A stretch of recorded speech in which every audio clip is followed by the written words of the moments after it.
네, 이번에는 제47강 제목은 종교적 환경입니다. 종교적 환경에는 여러 가지가 있습니다. 베이커리라는 영국의 근대 시대에 들어있는 철학가가 말하기를 인간에는 4가지의 우상이 있다 했습니다. 그 중에 하나가 종족의 우상이다. 이 종족의 우상이라 이것은 뭐냐면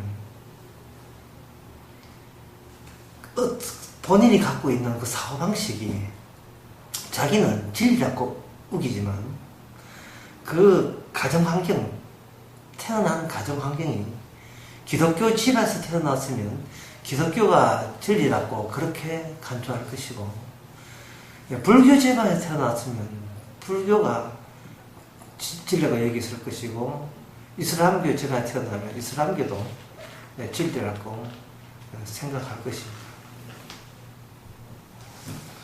근데 사실은 아주 커서 보면 내가 어릴 때 배웠고 교육받은 것이 너무 제한적이었다. 너무 남의 의견을 모르고 그저 부모가 시키는 대로 그게 옳다고 여겼다 갖고 생각의 폭을 넓히게 됩니다.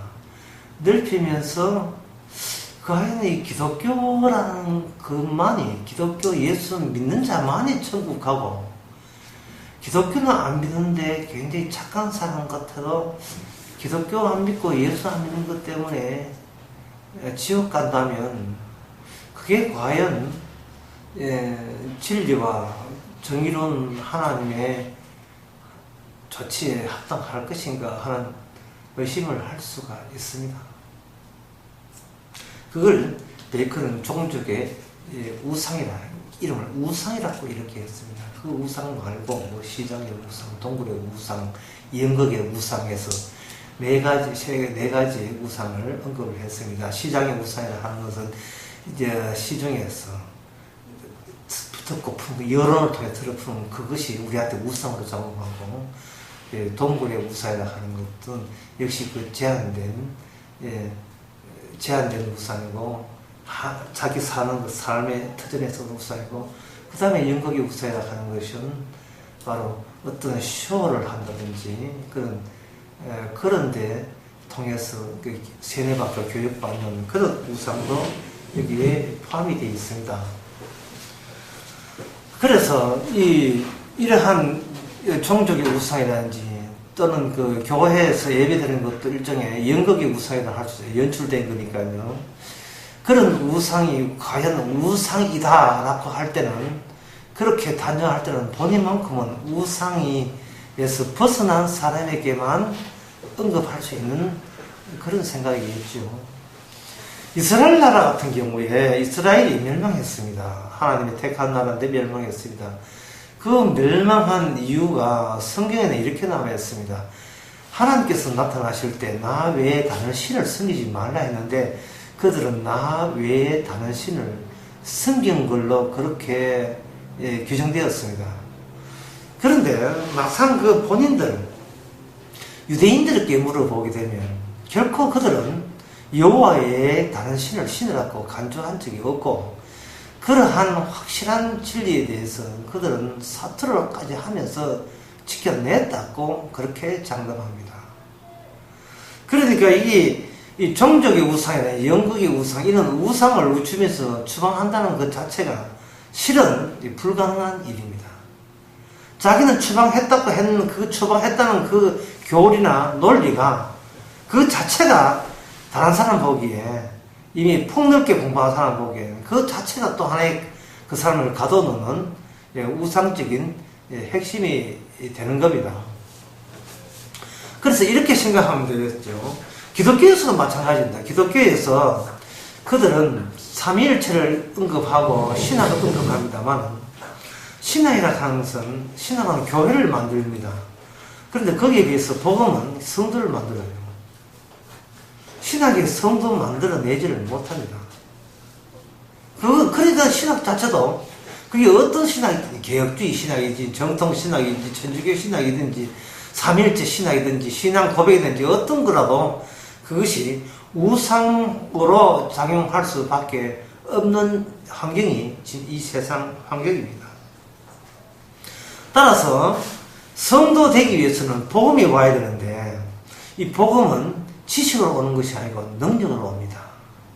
그 무슨 능력이냐? 바로 우상을 뜯어내는 능력입니다.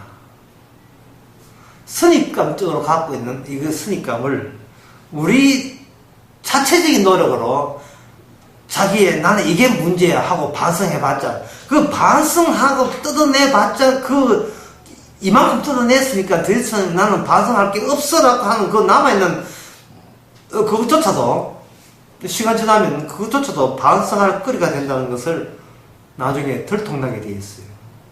이 반성해봤자 나중에는 반성했다는 그 자랑거리가 자꾸 누적이 되기 때문에 회개해봐야 회개했다는 그 자체가 자기 의로 되돌아오기 때문에 그건 인간이 자기를 뜯어내는 건 소용없습니다. 그래서 이 불교라든지 유대교의 자기 학대, 자기 겸손, 자기 비움, 자기 낮춤이 다 그 소용없는 짓입니다.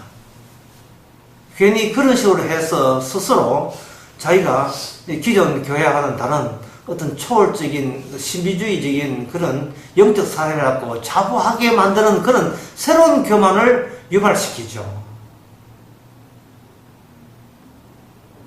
옛날에는 기존 교회 목사 치킨들을 했지만 이제는 거기서 벗어나서 진짜 복음대로 살아간다 라고 주장할 때 그것마저 이 뜯어내야 될 우상이라는 것을 본인을 모르고 있다 이 말이죠.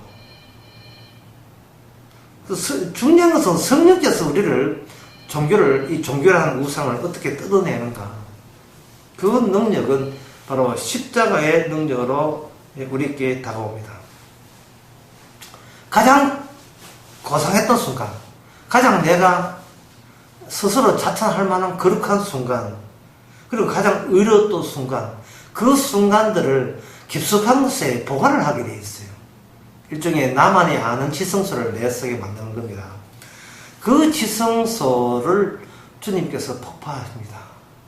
왜 그러냐 하면 그 성경에 있는 지성소는 거룩한 천사가 언약궤를 이렇게 덮고 있지만 그 인간이 만든 자기가 스스로 만든 가장 귀하고 아름답고 순수하고 고상해 보였던 순간을 이렇게 담아놓는 우리 나만의 지성소에는 그런 거울이 있는데 그 거울은 나의 거룩한 나의 신적인 모습을 대비해주는 거울이 거기 있습니다. 우리는 그것을 보고 날마다 자기 자신을 들여다보죠.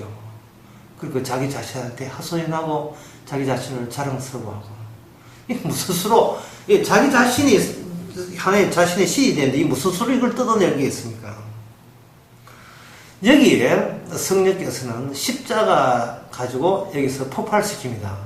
왜 십자가냐? 십자가는 모든 언약의 완성입니다.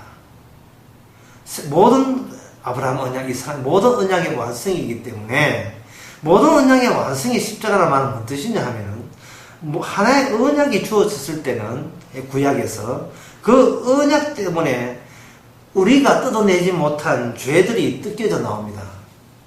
그러면 아브라함 언약에 의해서 육신의 자식을 의존하는 아브라함의 자신의 죄뿐만 아니고 아브라함은 모든 인간의 대표자가 되는 겁니다.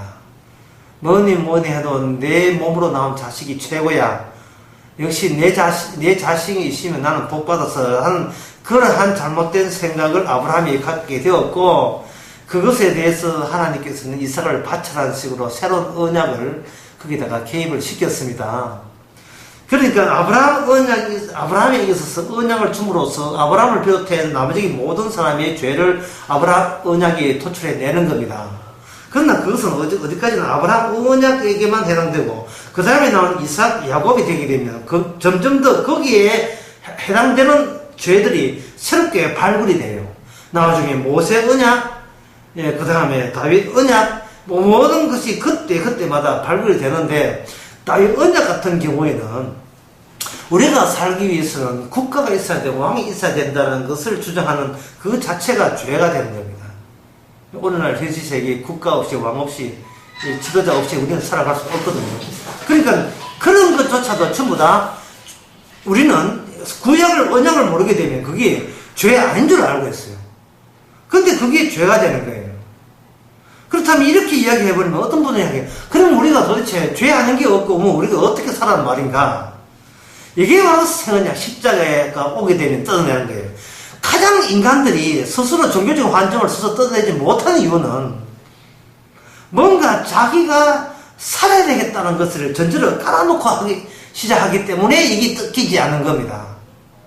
살기 위해서 고상한 것, 깨끗한 것, 거룩한 것, 좋은 것, 하나님도 감동할 만한 것, 하늘나라 들어갈 만한 요소, 이런 것들 다 이걸 쥐고 그걸 자기 창고를 만들어서 거기다가 지성소를 담아놓으니까 이거는 그 바리새인하고 똑같은 거예요.